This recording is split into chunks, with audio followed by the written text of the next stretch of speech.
Before we begin, just a warning. Some listeners may find some of what you're about to hear distressing. Also, there's some strong language.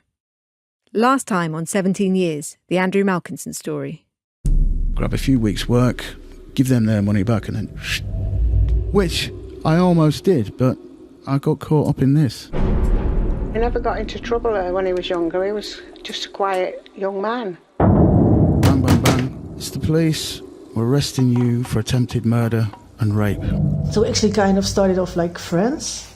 We became closer as well. I was just dumbstruck. I couldn't believe they convicted me, and then life sentence as well. What the fuck? Dear Karen, I'm writing you today from the prison in England. The worst situation I could imagine. I don't know if you know yet, so I'll tell you. I was found guilty, unbelievable, of the crime of a rape against a woman I've never seen before in my life. That's the voices of Andy Malkinson and Karen Schumacher, Andy's former girlfriend. The letter they're reading was one Andy sent her from prison after he was convicted of rape in 2004. It was a serious crime because whoever did it beat her badly. I was given a life sentence. Karen, I'm sure you will believe me. I swear I didn't do it. They got the wrong man. You know yourself I could never do such a thing. I might not be the most perfectly wonderful guy, but I do not deserve this. I'm utterly innocent. I shall continue to fight to prove my innocence for as long as it takes. I'd like to hear from you, Karen, to know that we still are friends. With love, Andy.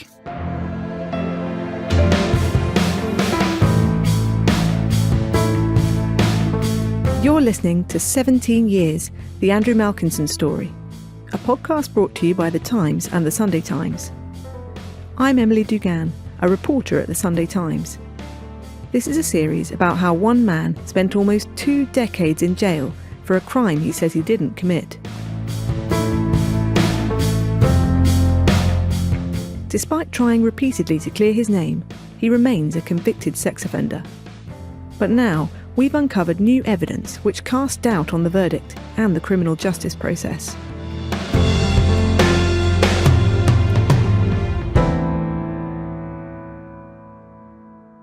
In part 1 of this series, we heard about Andy's early life.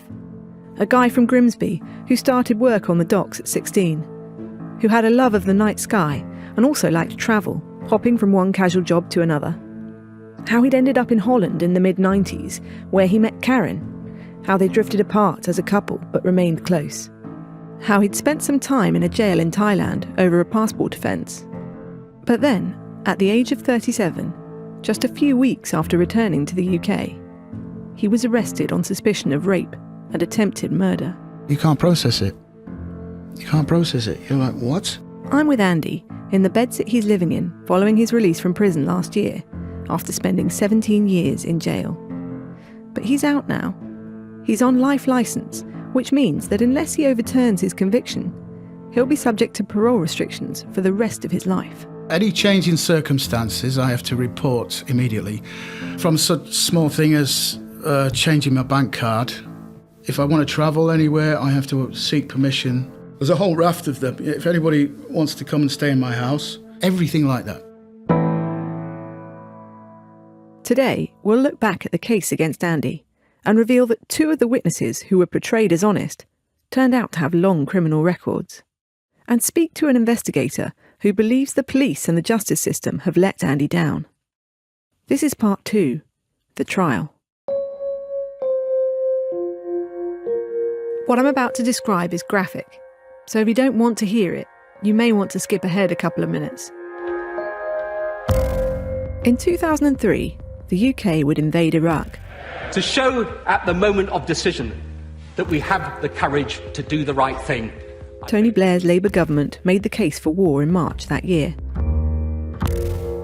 That same summer, the UK, like the rest of Europe, was experiencing a heatwave. An exceptional summer, but today temperatures soared higher than ever before. In France, almost 15,000 people would die from it.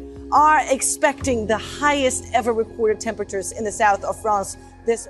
Back in the UK, on Friday the 18th of July, 2003, In Atherton, a small town in Salford in Greater Manchester, a woman had been drinking for several hours. She was at a barbecue with her boyfriend at his parents' house. She and her boyfriend ended up having a row. At about 2:30 on the Saturday morning, she decided to walk home to a place called Kersley, which was roughly 6 miles away.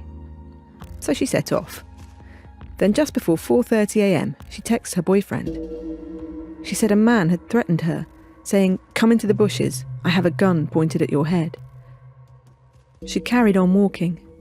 Then a man followed her, walking behind her, his shirt flapping open to show his chest. By this point she was on Cleggs Lane, a long single carriageway road that goes over the M61 motorway. She was a mile or so from home when she was grabbed from behind, forced to the ground and throttled, the attacker pressing his thumbs into her neck. When she pleaded with him and told him she had 2 babies, he only pressed harder. She remembered scratching her attacker's face with her left hand before falling unconscious. When she came round, she was bleeding and bruised. Her cheekbone was broken and one eye was too swollen to open. She couldn't remember if she'd been raped, but a medical examination confirmed it, and one of her nipples had been partly severed. That night, Andy says he never left home. He says he was asleep on his colleague's sofa about 1.5 miles away from the scene of this horrific crime. These are the basic facts of the case. What I want to understand is, could a miscarriage of justice have taken place? And if, like Andy claims, he's not responsible for the crime, how do you clear your name? And who was responsible?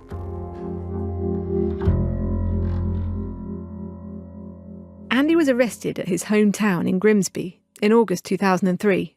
I was completely honest. I answered all the questions. I haven't raped anyone. I haven't attacked anyone. I know I haven't. I said, well, DNA. The first thing you'd think of, anyone in that field, was DNA. I wasn't there. I know I wasn't. So my DNA's not going to be there. We'll come back to Andy's point about his DNA, because it's key to the whole case. But shortly after his arrest, the woman identified Andy as her attacker. And on Monday, the 2nd of February 2004, his trial began at Manchester Crown Court, charged with 2 counts of rape and attempted murder. It's actually quite hazy after all this time, but I do remember it.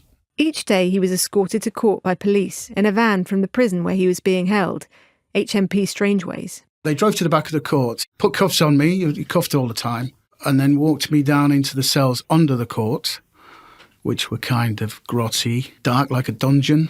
And then I come up into the light and there's a very serious Crown Court situation with the judge in his robes and everything. It's surreal. You think, this can't be happening. Andy, who wasn't a wealthy guy and relied on legal aid, asked his lawyer for some smart clothes to wear at trial. But they weren't particularly forthcoming. I went in a grey prison sweat top, I think prison jeans. So, yeah, I looked the part. Purely because of the nature of the offence, the atmosphere was intense at times. That's Neil Keeling. He's the chief reporter at the Manchester Evening News. I've worked at the paper since 1987. When this incident occurred, I was the district reporter for Salford. We're sitting in Neil's front garden. He's spent decades reporting in Greater Manchester. He's got short cropped hair and is a reporter of the old school, dogged and hard-working. Back in February 2004, Neil was covering the trial at Manchester Crown Court. It's quite an impressive building. Sort of white steps outside leading up to it. It looks quite ornate.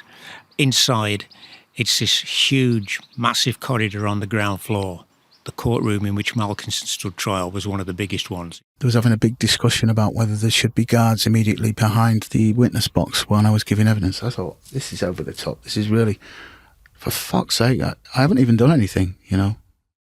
The thing I remember very well is the victim telling the jury that she was, quote, more than 100% certain it was him.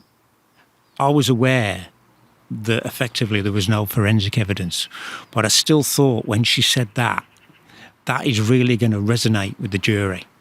It was just my gut feeling, because she was the one who'd been raped. He's there in the court, and she's saying she's more than 100% certain it's him. It's like it's a foregone conclusion. You're completely vulnerable and powerless. There's nothing you can do.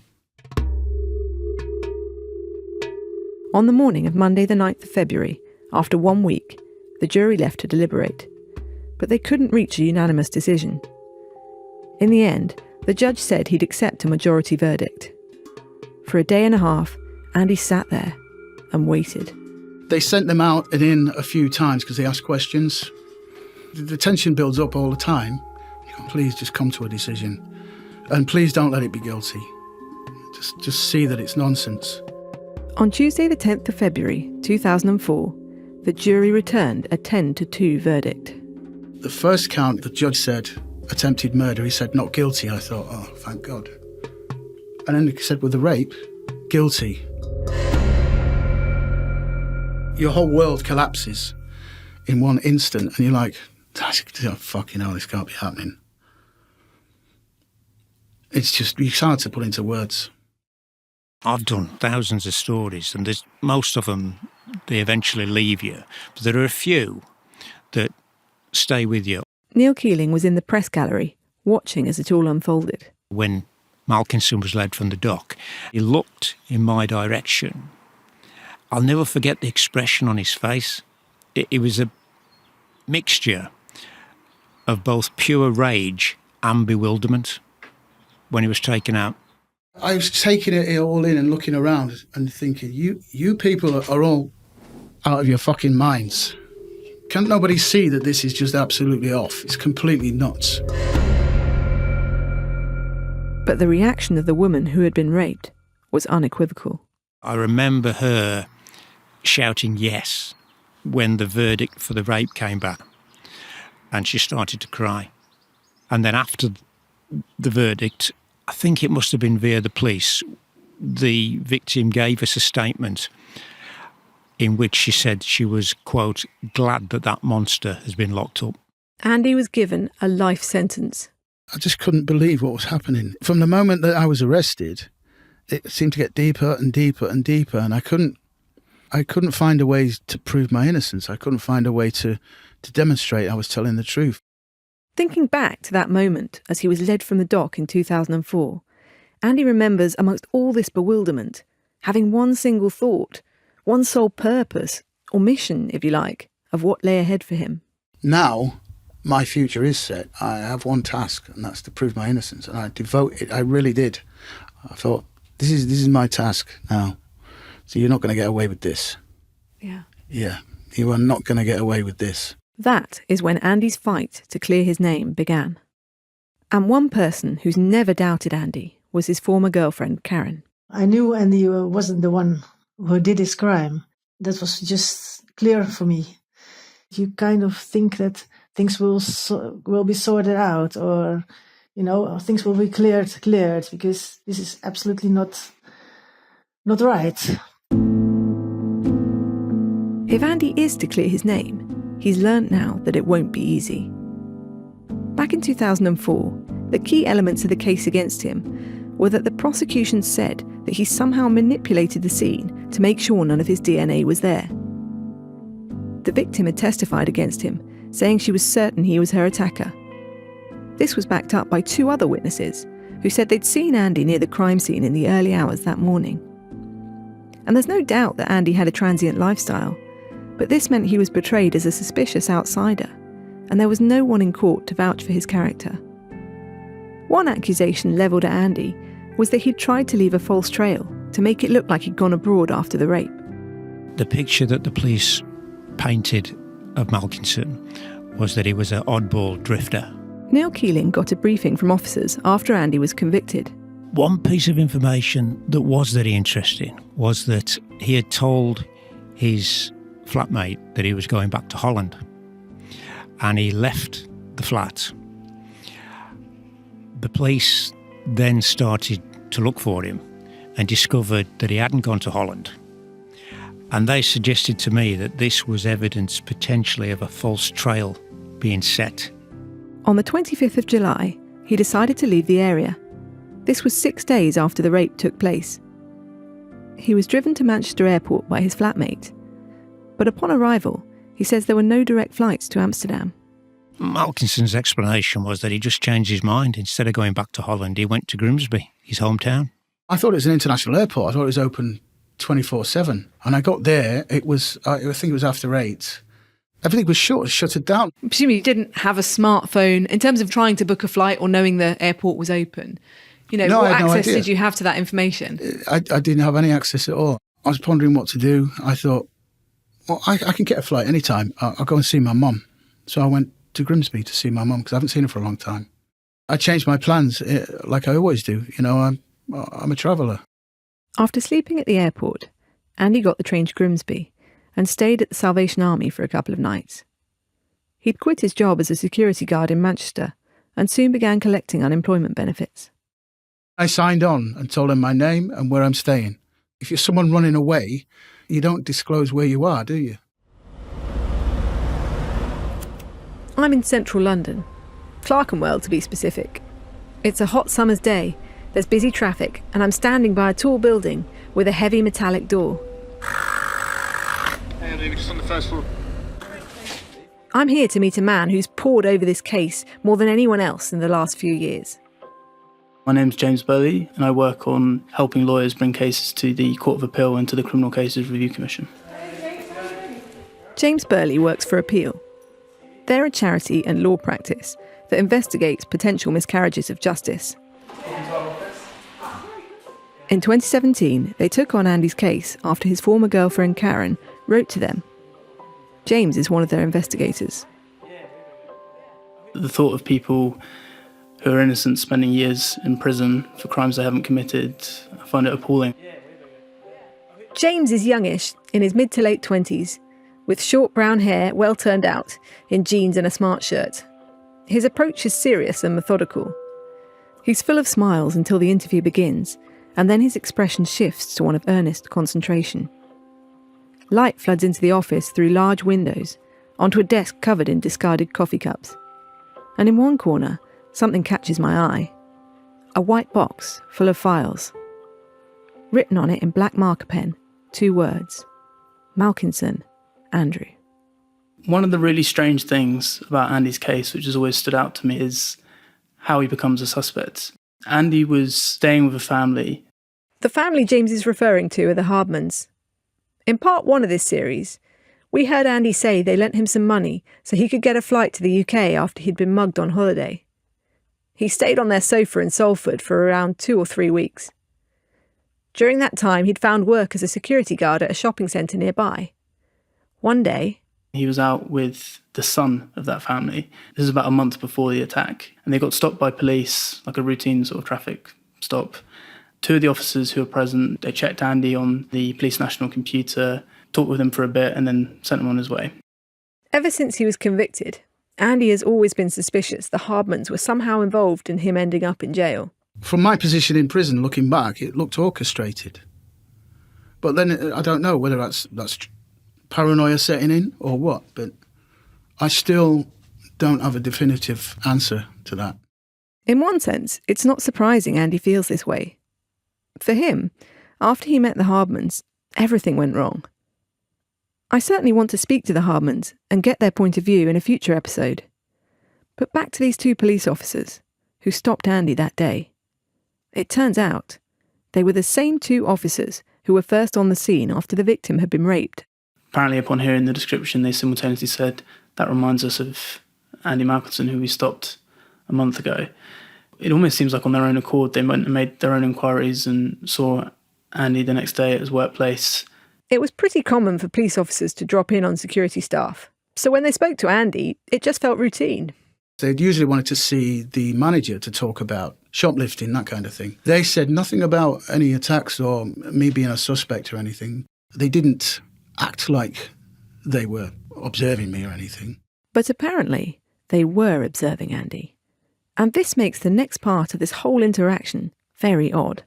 In the victim's account of the attack, she said she'd lashed out and scratched her attacker on his face, causing a deep scratch. Surely, just one day later, the officers would have seen Andy didn't have any markings on his face. They saw he didn't have a scratch, and I don't really understand why it didn't end there. But it didn't end at all. Quite the opposite. Hi, I'm John Witherow, editor of The Times. Thanks to you, we get to cover the broadest and most important daily news stories. To enjoy more remarkable stories every day, subscribe to The Times and The Sunday Times and get 1 month free. Visit thetimes.co.uk/stories of our times.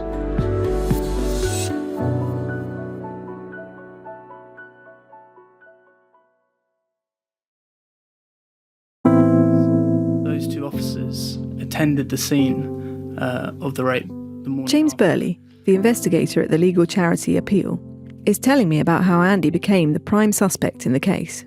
Even though in the course of the police investigation lots of names were put forward, including people with criminal records for these kind of offences, it feels like the police investigation really focused on Andy. But let's try to figure out what happened at the trial that led to the jury deciding there was enough evidence to convict Andy beyond all reasonable doubt. Firstly, whenever someone is accused of a crime of this magnitude, the natural question to ask is, are they capable of such an offence? Andy had nothing in his background to suggest that he would do something like this. He didn't have any previous convictions for violence or sex offences. He had a minor conviction for criminal damage when he was a teenager and a conviction for a passport offence. At the trial, Andy wanted his former girlfriend Karen, who lived in Holland, to be his character witness. But this didn't happen. I suppose the reality is that in a legal aid case, the expense of bringing over a character witness from a different country, it just wasn't done. Remember, Andy got casual work here and there. That was his lifestyle. He wasn't going to be able to fund a top barrister, so he relied on legal aid. However, I've spoken to Karen, who said he wasn't capable of such a crime. And I asked her, how could she be so sure? Because I know Andy. I believed him as well. You know, he was honest. He had been nice to people, respectful to women. The crime didn't fit Andy at all. Did Andy ever have a temper? Was he ever violent in your memory? No.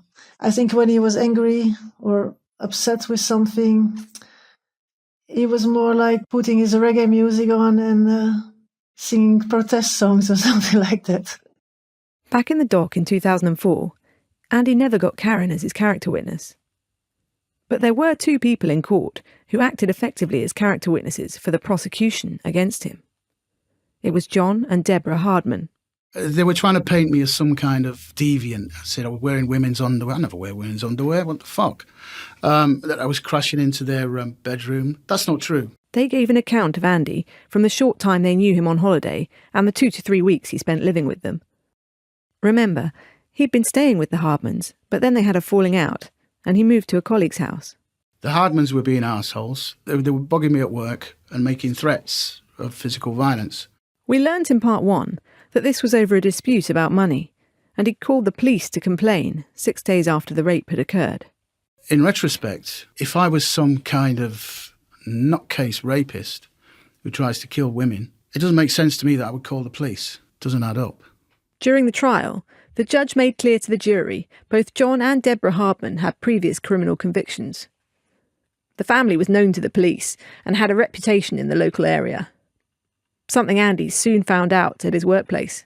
The boss, he said, "Oh, where are you staying, by the way?" And I told him the name, and he went, "Whoa, fucking." He said, "Oh, everybody, he's staying with the Hardmans." Like, everybody knew them. You know, they're proper local dodgepots. Not the sort of people I want to associate with. At one point during the trial, the Hardmans said they'd seen Andy reading a book on how to kill. It was, in fact, an SAS survival guide.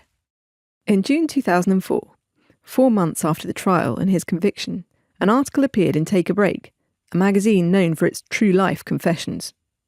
Under the headline, "Hi, I'm your holiday psycho," Deborah Hardman shared her story about Andy. Here's an extract, read here by someone else. Andrew was good fun. He travelled all over Europe and made us laugh with his tales. There was just one problem. Every night I'd hear his footsteps. He'd be creeping down the stairs. "I've always been a sleepwalker," he said. But as the days passed, it got worse. Soon he was waking the kids as he moved around at night, and they'd be too tired for school. One night I heard the familiar sound of someone on the landing. Then, very slowly, our bedroom door eased open. I saw Andrew standing there in his underwear. I stared in alarm. He walked into our room, pulled back the quilt and tried to get in beside us. "Andrew, this isn't your room," I shouted. John sat bolt upright. Andrew suddenly seemed to wake up. "Sorry," he murmured. I was sleepwalking." We all went back to bed, but that night I barely shut my eyes. Part of me didn't believe him. Andy says he has no idea where that anecdote came from, and it's safe to say he's never been happy with the way the Hardmans portrayed him. I thought they're involved. I must stress, Andy isn't saying they were involved in the rape, but believes they helped in some way to get him convicted. And if that were true, it's hard to know exactly what their motivation may have been. That's one of the things I want to ask them. But right now, I only have Andy's version of events. So why were police relying on witnesses with known criminal backgrounds? Well, part of the reason may have been there was no DNA connecting Andy to the crime scene. So the prosecution's case was weak and relied on witness testimony. In terms of forensic evidence, police managed to recover traces of DNA, which were found on the victim's clothing and body. Nothing matched Andy's. But in an attack as violent as I described at the beginning of this episode, is it even possible none of Andy's DNA would be left behind? It seems almost inconceivable that if Andy was the attacker, that there'd be none of his DNA on her, and yet there's never been any of Andy's DNA found. What the prosecution said at trial was that her attacker was forensically aware. The prosecution argued Andy had used a condom to avoid bodily contact, and that he'd manipulated the scene somehow to cleverly leave none of his DNA. The idea of being so-called forensically aware. It's an impossible situation. It's a trap. You were forensically aware. What does that mean? You can accuse anyone of anything. Where's the evidence? Well, you've got rid of it, haven't you? Forensic aware. I think most people can see that that's just not really a scientific concept. James has spent over 1,000 hours looking at Andy's case. It's worth me saying at this point, he's not the first person to question what happened. In 2016, investigative journalist Bob Whiffenden published a book looking at various potential miscarriages of justice. One of the chapters was about Andy, and Bob even called it forensically aware, a reference to the prosecution's argument, which he concluded was flawed. Sadly, Bob died in 2018, so he's no longer here to tell us more about what he found out. In court, the judge recognised this situation around the lack of any of Andy's DNA wasn't ideal. Here's a section of the judge, Michael Henschel, summing up. It's been read by someone else. This is not a case where the identification evidence is supported, for example, by forensic evidence, because in this case, there is no such evidence.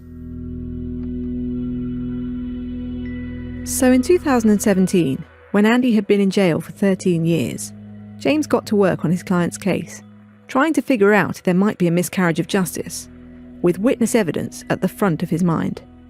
One of the first things he did was approach Greater Manchester Police, asking to see documents related to the conviction.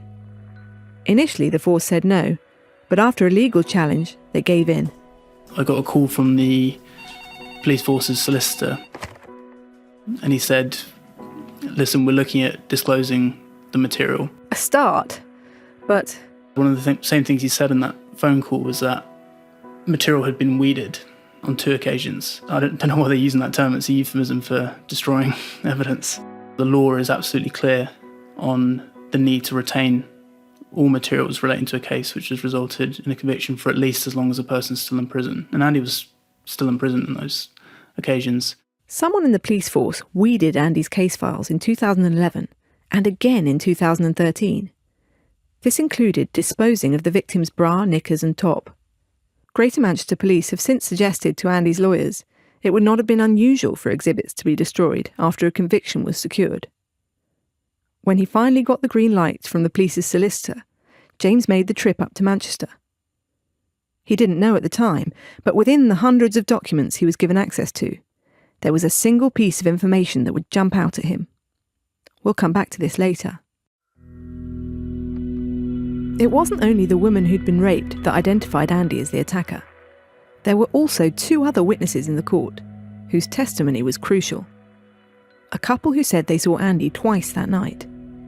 This isn't a case where they witnessed the attack. They say they witnessed the attacker before the attack. on 2 occasions. Both sightings lasted mere seconds. What they said is that in the early hours of that day, for reasons which really aren't very clear, they went out for a drive. And initially it was to search for a woman who had supposedly been shouting outside their house. Let's just pause a moment. This couple say they heard a woman making a disturbance outside their home. To be clear, they're not talking about the victim, but another woman entirely.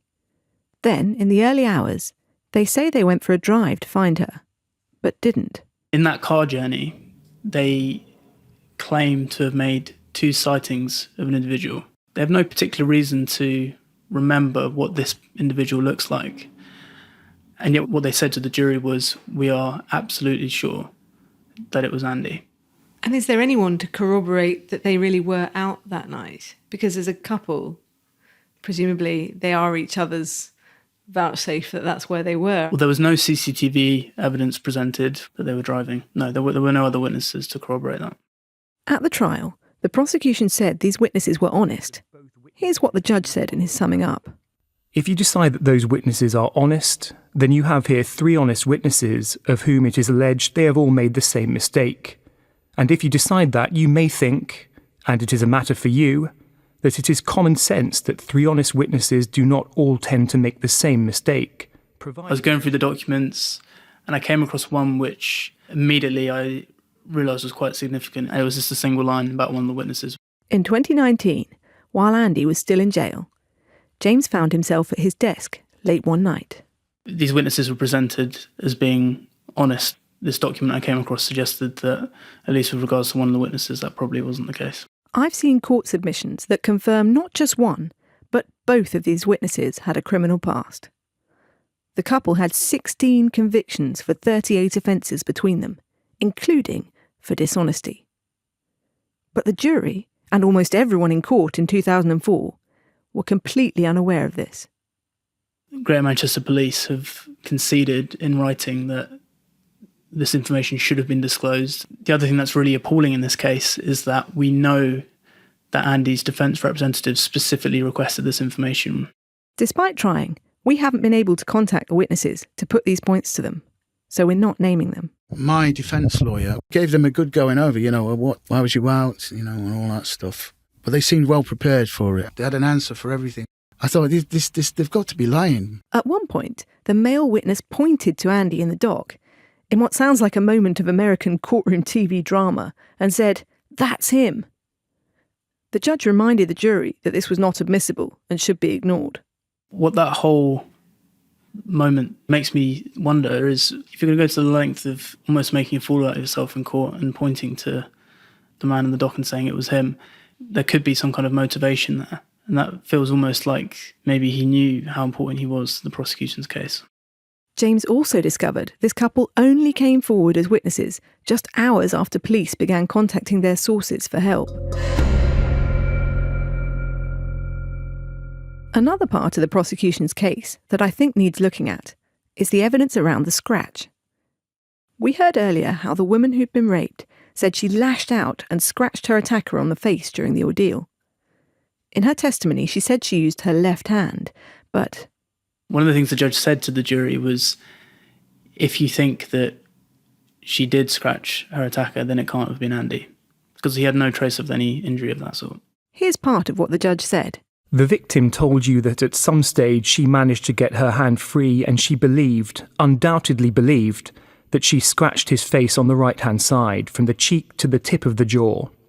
The defence emphasised that the defendant had no trace of any such injury. Did she succeed in scratching his face in the way that she clearly believed she did? In the aftermath, there was some confusion in court over which hand she'd used to scratch her attacker, which led the judge to then question the victim's memory. What the judge said was, she said she believed she'd scratched him, and sort of putting that seed of doubt in the jury's mind about whether she actually had. It's hard to stress how important this may have been in the jury's deliberations. Remember, when police went to see Andy the day after the attack, there were no marks on his face. However, if the jury believed the victim may have misremembered this point, then they could conclude the attacker was Andy. So where are we? Andy's now out of prison. He's always maintained his innocence. He served 17 years for a crime he says he didn't commit. He could have got out sooner if he'd told the parole board he was the attacker, but chose not to and stayed in jail. We've pulled out the key parts of the police investigation and what I believe is some of the most unusual and worrying things about this trial. But there were other things that I haven't had time to go into. For example, it turns out Andy wasn't the only suspect. In court, the judge acknowledged that during the investigation, Greater Manchester Police failed to follow up on some suspects who had records far more worrying than Andy's, like convictions for sex attacks. It's not clear why this wasn't done. This is one of many specific points I put to the police in writing, but they say they can't respond at this time, and we'll come to the reasons later in the series. There was also a witness who was supposed to have seen the attacker at the scene. Police told local reporters he was crucial to the case, but he never appeared in court. After Andy's arrest, the female witness, who we now know had multiple criminal convictions, and the victim were driven to the identity parade together. This is a clear breach of guidelines designed to stop witnesses conferring. Not only this, but it took place at 1 a.m. This has never been explained by the police. And finally, when it came to the identification of Andy, the victim described her attacker as about 5'8". Andy's 5'11". At some point during the attack, the man's shirt came off altogether, and the woman said he had no chest hair and made no mention of any tattoos. But Andy had chest hair and prominent tattoos down the length of his forearms. It was completely bewildering. I mean, the description and the scratch evidence and everything else, none of it matched me. We've approached Greater Manchester Police for an interview, but so far they've declined. Andy's whole trial hung on witness testimony.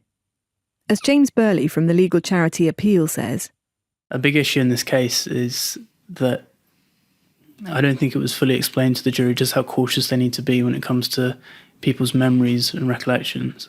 Just because someone professes a lot of confidence in their identification, that doesn't necessarily make it true. So if the identification was wrong, how could that have happened? Once you start corrupting and contaminating memory, it's contaminated. It's now become a new memory, sometimes a false memory. Next time on 17 Years, the Andrew Malkinson story. I was able to fight my way through it and survive it. I speak to a woman from a completely different case about how her memory and witness identification led to the imprisonment of an innocent man. After the identification of the photographic lineup, I'm absolutely positive that I got it right. You're suddenly so much more on your own. And I go to the scene of the crime. She was found kind of crawling up this embankment, completely bleeding, battered, in a terrible state.